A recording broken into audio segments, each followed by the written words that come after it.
The movie begins with a mysterious and intriguing scene. In a dimly lit laboratory, an unidentified person, wearing gloves, carefully prepares a syringe filled with a glowing, translucent substance.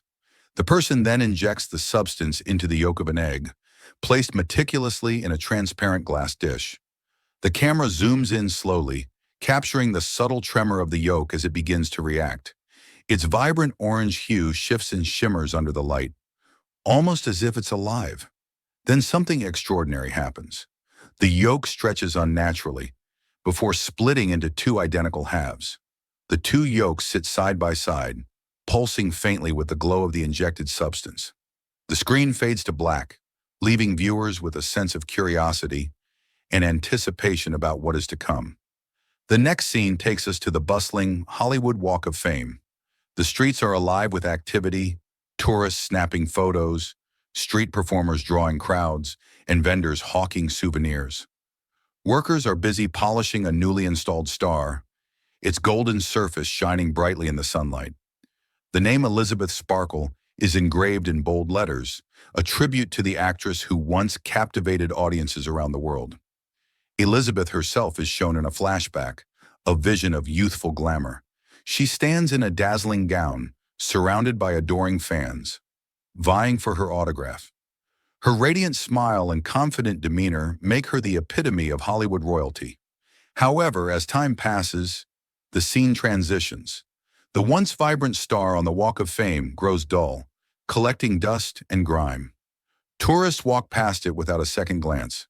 Elizabeth, now in her 50s, has moved on from her illustrious acting career and shifted her focus to hosting fitness programs. While she retains a loyal audience, the glory of her prime years has long faded.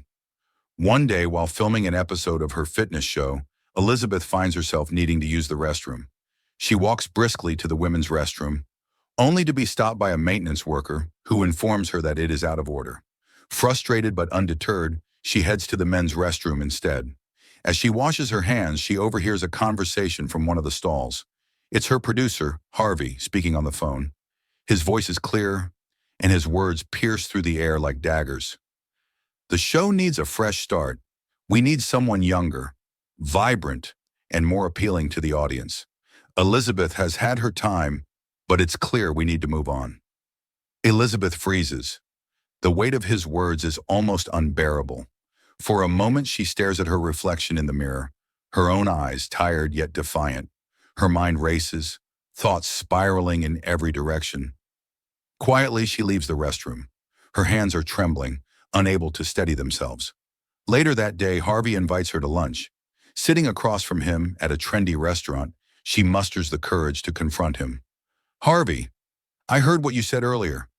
Do you really think it's time for me to step down?"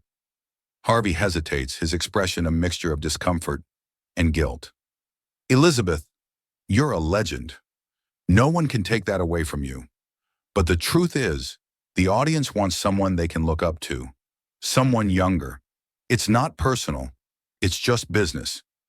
His words sting deeply, but Elizabeth maintains her composure, nodding silently as she picks at her salad, unable to take another bite. On her drive home, she notices a group of workers dismantling a massive billboard, one that once featured her image. The sight fills her with an overwhelming sense of loss.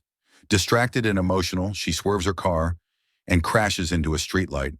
The screen goes black, accompanied by the distant sound of sirens. When the scene returns, Elizabeth is lying in a hospital bed. Doctors run various tests, but to everyone's surprise, she emerges unscathed. As she prepares to leave, a young doctor in his early 30s approaches her with a look of recognition. "You're Elizabeth Sparkle, aren't you? I grew up watching your movies. You were incredible." Elizabeth forces a polite smile, but inside she feels hollow. Before she can leave, the doctor stops her once more. "Ms. Sparkle, I know this might sound strange, but my team is working on something revolutionary, something that could change your life. If you're interested, we could talk." Elizabeth shakes her head, her tone firm but polite. "Thank you, but I'm not looking for experiments. I've had enough surprises for one day." As she drives home, still reeling from the day's events, She discovers a small flash drive in her jacket pocket. It's labeled The Formula, with a phone number written below. She wonders who put it there, but decides to keep it for now. That night, unable to sleep, Elizabeth plugs the flash drive into her laptop. A sleek and futuristic advertisement begins to play. What if you could turn back the clock? What if you could reclaim your youth, your beauty, your vitality? With the formula, it's possible. Injected directly into your DNA, the formula regenerates your cells, creating a younger, more vibrant version of yourself. But remember, balance is key. To maintain harmony, the original and the replica must alternate every 7 days. Together, you can achieve the impossible.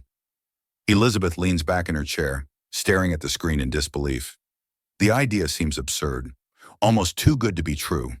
Yet the temptation grows stronger as she thinks about the chance to relive her glory days. Would you like me to continue applying this approach to additional parts of the story?